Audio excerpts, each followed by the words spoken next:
Bachelor girl. No, it was quite a night at the Sydney Opera House as 2DayFM held its 5th annual celebrity party and charity fundraiser. Lucky radio station listeners from around Australia had won tickets to the party where they could mingle with wall-to-wall celebrities. But the one who still gets the flashlights popping the most is the impossible princess, Kylie Minogue. Beguiling Kylie spoke exclusively to Patrick Lindsay about her plans for the future.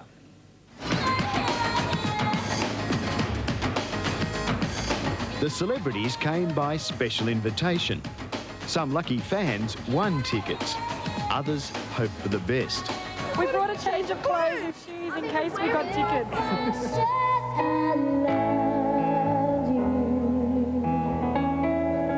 Inside, while Bachelor Girl warmed up the fans,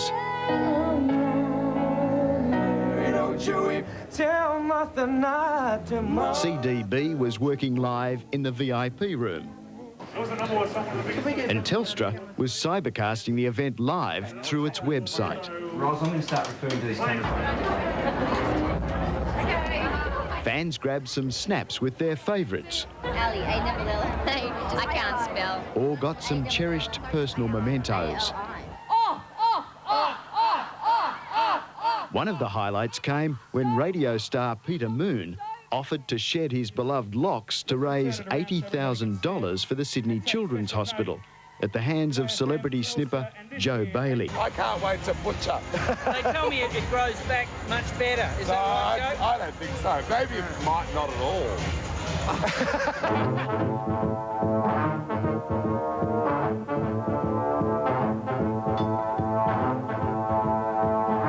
And I think Ernie is now a sex god. Well, you know, I feel different. I feel different inside. It's too early to say whether I, you know... Oh, I love you! That's gorgeous! Our international star of the moment, Natalie Imbruglia, went live with Ugly Phil and Jackie. Can you tell me what it's like over there for you in the States? It just doesn't feel real. It really doesn't. And it was so sudden. I mean, I was in the back of a cab in New York and was a little bit homesick, a bit depressed, looked out the window and there's this massive picture of my face above a record store on Times Square, and I just thought, this is mad. We'd like to call her the Queen of Australia's music. How about a round of applause for Kylie Minogue? Then the one the fans all wanted to see finally arrived. Yeah, it's very nice to be back home again.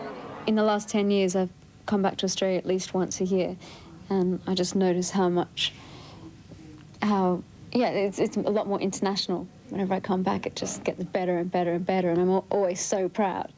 I probably appreciate it more now than I used to, coming home and being with my family, my parents. You must feel very satisfied with the great success of your recent live tour, because you have been hit by the tall poppy syndrome in the past. Absolutely. Yeah. If I ever write a book on the tall poppy syndrome, I've got to be in it. Well, you came full circle with that in lots of ways, didn't you? Yeah. I had a strong sense of that years ago when I was still doing Neighbours, and there was a great part of me that just would have loved to run away and be very quiet and not have anything to do with it. But being forced to turn up the next day to work and do your scenes, and I think that helped. I was forced to go full circle with it. I have my obligations. How do you feel about that now? Does that give you a good sense of achievement that you've done that? Yeah, it does. I'd be lying if I said that there's not I mean, infinitesimally small, but there is a tiny little bit inside of me that thinks, that wasn't an easy time for a young girl. But as I say, I'm very proud now. Do you feel you're very strong inside now as a result of that? Whether it's a result of that or not, I'm not sure, but I think I have a quiet confidence. I'm not really overt, and you know, I don't like to speak too much before things are done, but most things I set out to do, I have a quiet confidence that I can do it, and I know I'll do it very well. Do you feel that about your movie career? I hope so. Of course, I always allow room for mistakes because there's things I do where I think I'm going to do very well.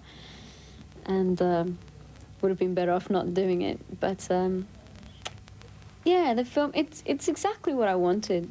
This year's turned out really well for me, and my plans for this year were to tour and to do a movie that this movie fits all of the requirements, everything I wished for: an ensemble piece, an interesting story, Australian-based, low budget, kind of, you know, a lot of the drive is people's enthusiasm and their love for the project.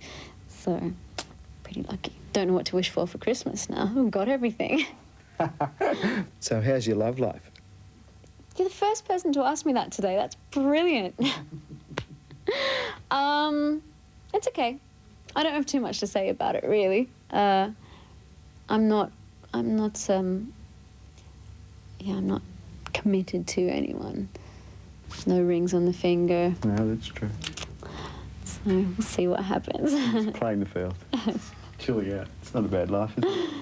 You and Danny are going to be working together at the Mushroom 25th anniversary concert coming up.